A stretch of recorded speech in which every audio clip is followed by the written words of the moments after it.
We have North America CEO Robin Liu, along with TechCrunch reporter Brian Heater. Please welcome them to the stage.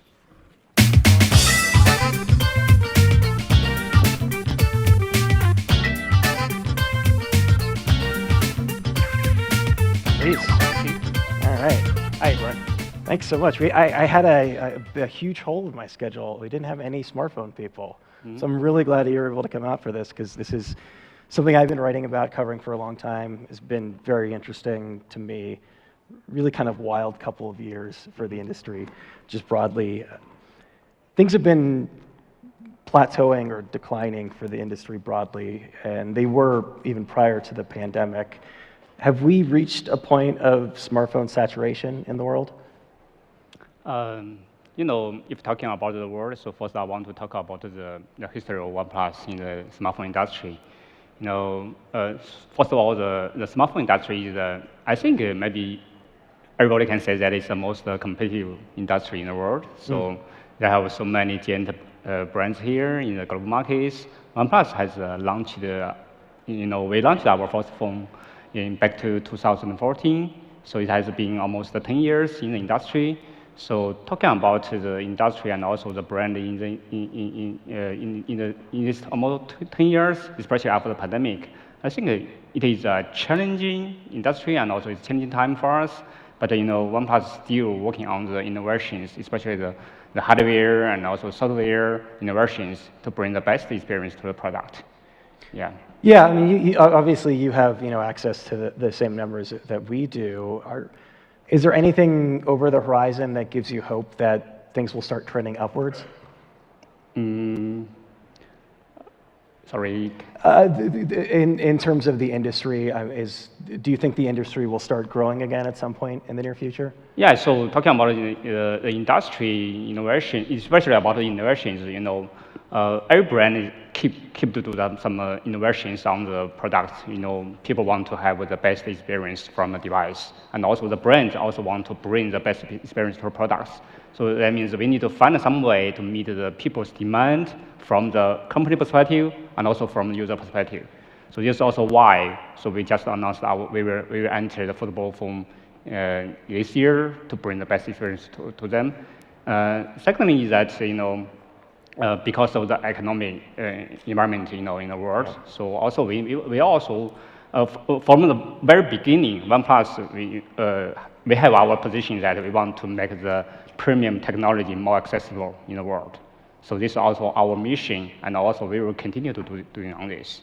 I think talking about the trend and also the future about the industry, I believe that every brand will try the best to do the innovation to attract people's attention and also to bring the best experience to them.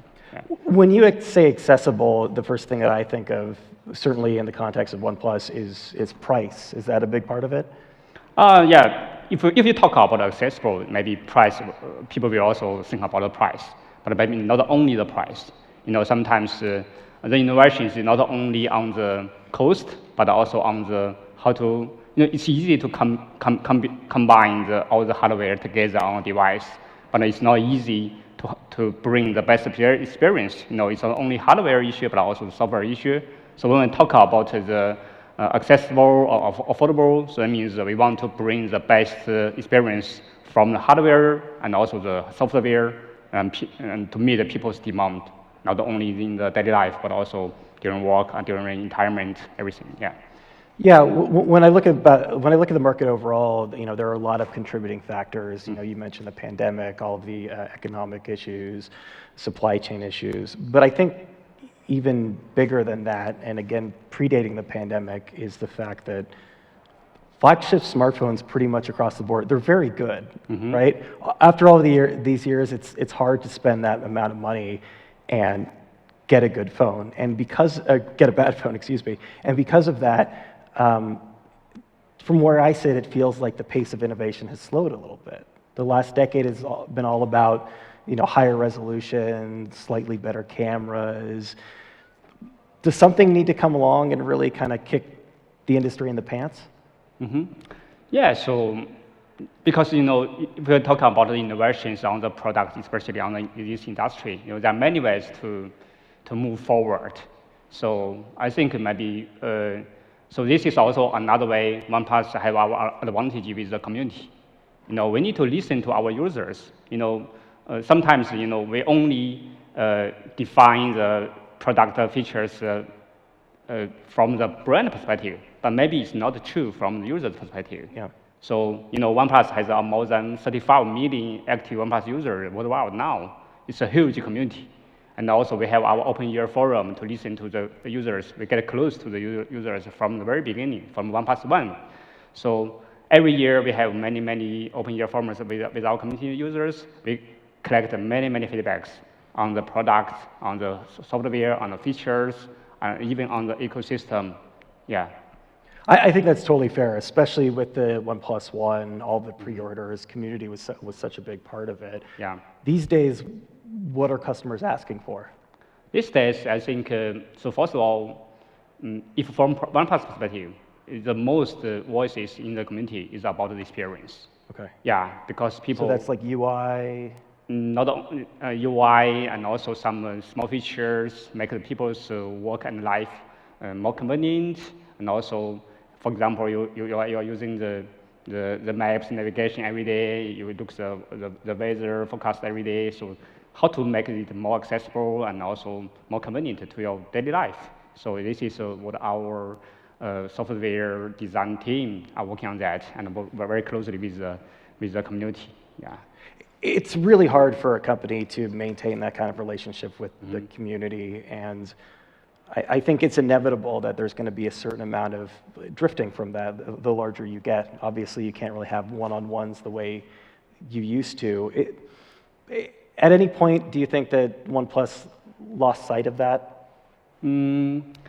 So from this point, yeah, it's not for sure it's not easy to do this Yeah. kind of things, especially one-on-one. But we have found some way to connect with users very through a very more efficient way. So not only from the community users, but we also from our own R&D centers. We also doing many research on the people's behavior, and also from the smartphone designs, and also we have some learning tools in the building in the system also to learn the people's behavior and also to optimize the experience automatically, these kind of things. Yeah. Let's assume that the trend continues, that things don't get better. How does a company like OnePlus weather that storm? You mean when the storm? Yeah, let's say things don't start growing again, or let's say the numbers keep decreasing. What's the survival strategy? Maybe not to use the survival strategy. Sure. So Sure. I don't mean to be that dour about it, but yeah, like for instance, I think a big piece of the puzzle is diversification, right? I mean, Yeah. I've got a OnePlus mechanical keyboard back in my apartment. Cool. Okay. So firstly, we define our company as a product-driven and technology-driven brand. So first of all, everything is beyond the product. So we focus on the product first. You want to make the best experience based on the product, not only hardware and the software, as I mentioned. Secondly, is that we also want to build up our ecosystem, as you mentioned. So currently, we have our OnePlus earbuds, we have our OnePlus Pad, and also some co-creation feature products. So these things can make us, have more connections with users. And people want to stay with us because they can experience more convenient features and products from our side. And the third is that so to work very closely with our partners. It's very important to thrive in this world or in the industry. Especially some top partners like Google, Qualcomm, because if we want to make the innovations on the hardware and the software, it's very important to work very closely with them. And I believe that with this effort, all those things back to product. So focus on product, I do believe that we can thrive here. Yeah. When people talk about ecosystems with mobile devices, they point to Apple a lot. Obviously, Apple has the advantage of making the device. Now they're making the silicon. They've been building their own operating system for a long time. It's always struck me that it's harder to both do that and to distinguish oneself when, again, everyone else is using Android, and effectively, especially when you're talking about Qualcomm chips, using the same components in these devices. How do you distinguish yourself? Yeah. So first of all, so, compared with Apple, the ecosystem, the Android ecosystem is quite different. But we are also working very closely with the Google team to optimize the Android ecosystem experience. Google also has a fast pair. It's kind of so ecosystem technology to make the products more convenient for the connection, and also back to the hardware and also software. As I just mentioned, it's easy to combine all the hardware together, but it's not easy to optimize the experience. So once we have the hardware is the first step to support the performance and the experience, and also we have a huge resources to invest on the experience improvement, and also work closely with the community. The OS and the software experience is not a one-time job. You need to continue to optimize it after your product launch. So it's also why we work so close with our community, because the people's feedback, user feedback is very important to optimize the product consistently. Yeah. On the note of operating systems, there was some news not long ago about plans to merge OSs with Oppo. You got a lot of pushback from that. A lot of consumers weren't thrilled about that ultimately. What lessons did you learn from that experience? Yeah, it's not merge about the system. So currently the merge is mostly about the resources. Currently we are sharing the R&D resources and the supply chain resources with Oppo. Oppo has Oppo shipped almost over 100 million devices a year globally. So that means they have a huge resources to support the R&D software, and also they have a big advantage on the supply chain. So currently we still have our Oxygen OS separately, for the OnePlus devices, and also we still have a specific working team to develop the Oxygen OS and also to connect with our OnePlus users, specific for the OnePlus product. So that means with this kind of news, and I do believe that, and also we already make it happen that, in the past, with maybe last 2 generations product launch, OnePlus 11, we got many great feedbacks from the community also, and it has improved a lot. Because the reason is because we have much more resources to support it. Yeah. No. Yeah, for sure. But I think the important thing as a company is to learn from the negative feedback. You get the positive feedback, it's great to go with it. But something like that, there was a vocal user response to it.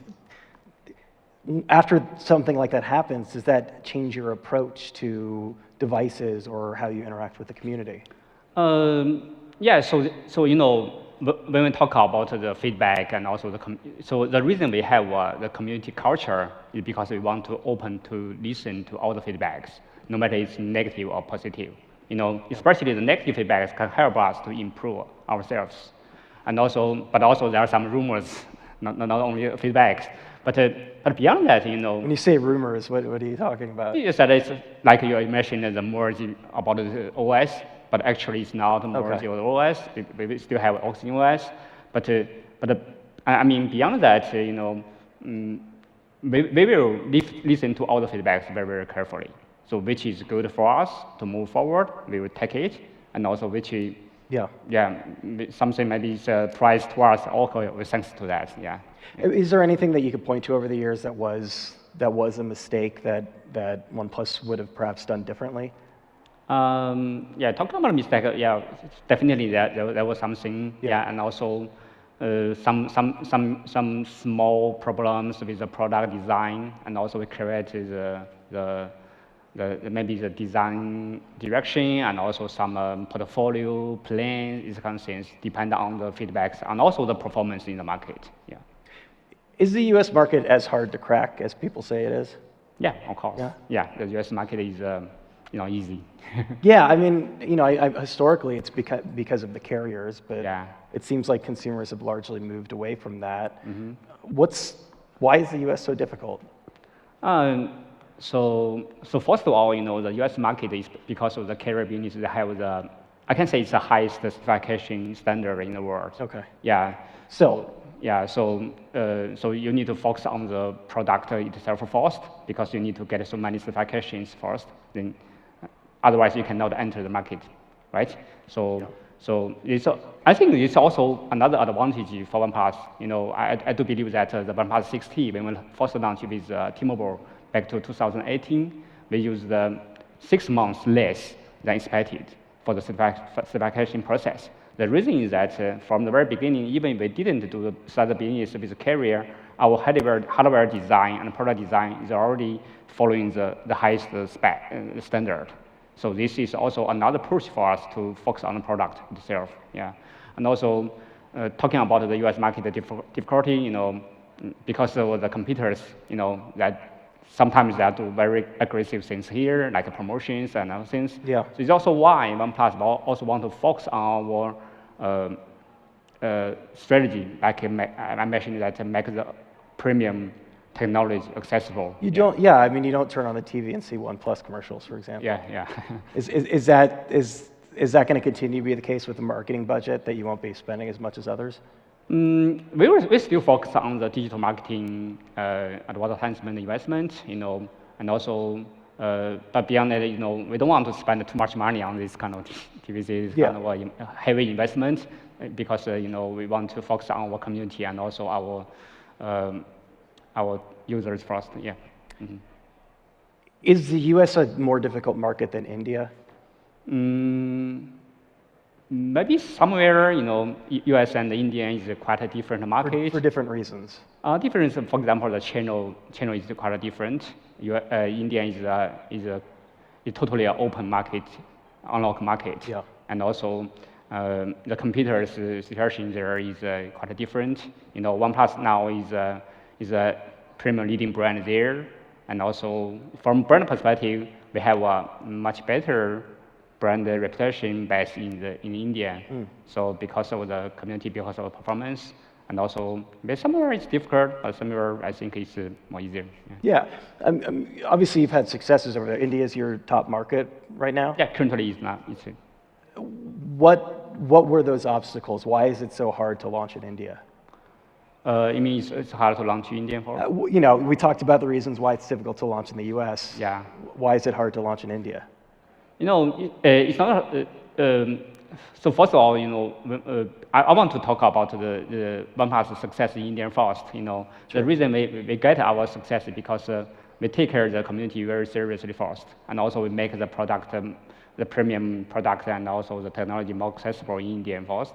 So that means we know what customers and the market want from us, and also from the industry.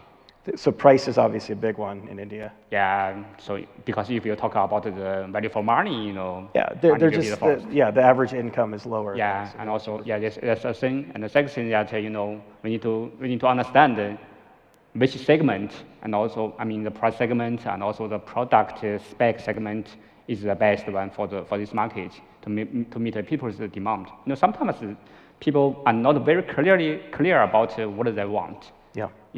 Sometimes we need to try to understand which is best for them. And I think OnePlus has done this very well in the past. Aren't there laws around manufacturing locally there as well? Mm-hmm. Yeah. So currently we are 100% manufactured in locally. So you really have to shift strategies when that happens. So because we already have a big volume there, a very good market share there. Talking about the supply chain. If you want to talk about the local manufacturer, you need to talk about the supply chain. If you have a very stable volume and also the business space there, they can support the supply chain move forward very, very smoothly. So this is also why, and also because of the policy and also some, if you want to respond to this market very quickly, you need to have the local supply chain to support business. Yeah. Yeah, that also applies to what we were talking about earlier in terms of supply chain, and you have background in that. You were doing that before. Yeah. You have background in both India and the supply chain. Yeah. a lot of companies, not just phone companies, but across the board, are looking to localize manufacturing. That's a big part of the reason. You know, you've done that in India, and yet the vast majority of manufacturing on devices in general is happening between, you know, China, Shenzhen, and Taiwan. Moving forward, do you think your strategy might shift more towards a decentralized manufacturing? Yeah, so depending on the, first of all, depending on the business strategy, you know, so when we talk about the supply chain, because the supply chain is to serve the business first, and to support the business first. So every time when we're talking about the business strategy, so we also talk about the supply chain strategy beyond the business. Otherwise, the business cannot be successful. Yeah, because the supply chain will affect your cost and also your maybe how to respond to the market, and also if you want to develop your supply chain locally, you need to think about how to cooperate with the local partners. It's also very important. So for sure, so moving forward, we will consider our global supply chain consistently because it's one of our global strategy part. Yeah. So you announced a while back that you'll be launching a foldable this year. Yeah. I believe this week, and I believe at Disrupt you announced that it's coming soon, which obviously there aren't that many months left in the year right now. Yeah. There are currently a number of manufacturers. It's really exploded over the last 2 years in terms of the people who are actually producing foldables.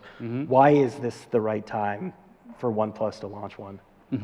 Yeah, we have spent, to be honest, we have spent a long time for the new form factor research and development. So the reason at this time is that for the Android brand and Android devices, we cannot stop innovations on the hardware and also the software. So the reason we launched at this time, we believe that this product can bring the best in class, the hardware, no matter the hardware performance experience and also the software experience to the users. So first is based on the product. Secondly is that after listening to our community and also to working on the trend of the industry, we do believe that currently the foldable phone do have some very good time for us to participate in it and also to challenge in the market. Yeah. So I'm using the Pixel Fold right now. This is my favorite foldable at the moment. Examining the landscape, looking at all these different devices, talking to consumers and customers, what do you feel is and isn't working about the current batch of foldables? I cannot talk too much details about the product, because we still. You don't want to give away too many hints about the device. Sorry, yeah. Okay. But stay tuned on it, because this time we bring our first ever foldable to the market. First is that we believe that we want to bring the best experience to you. As you said that you do love this foldable phone because of the form factor, because of the experience. So the experience is not related on the hardware, but also the software. So this is also why for OnePlus we spent so long time on the development. So stay tuned on it. I do believe that it will be another dream phone. Yeah. Oppo has I think they have a couple of foldables on the market at this point. One of them, the form factor is actually pretty similar to the Pixel. OnePlus has obviously had a very close relationship with Oppo over the years. Beyond the potential integration of the software, do you work with Oppo when it comes to developing something like a foldable? So first of all, so currently we are sharing the R&D resources with Oppo, because Oppo has a very, very strong R&D center globally. So from the R&D perspective and the technology perspective, yeah, for sure. So we are sharing some resources and also some technology results, together. So, but on the product perspective, so as I mentioned that, so we have a specific team working on the OnePlus devices, Got it. from the beginning to the end, So we only have a minute left, and I remember there was a launch several years ago that had like a VR headset, put the phone in. Yeah. But OnePlus hasn't been huge in AR and VR in the years since. What is the company's current feeling about those technologies? I'm not. That's not my Okay. professional area. But I can say that. As I mentioned, the reason we do some things on the AR VR area because we want to understand people's demand. For example, because people want to have this kind of AR VR because of the experience, right? So we can also get some ideas from this kind of research on this area, not only on the exact AR VR products, but also we can get some ideas for our smartphone devices, how to bring the best experience to the users. Yeah. But like, for example, and real quick, if customers say, hey, we want AR and VR, then you're going to start exploring AR, VR. Is that how it works?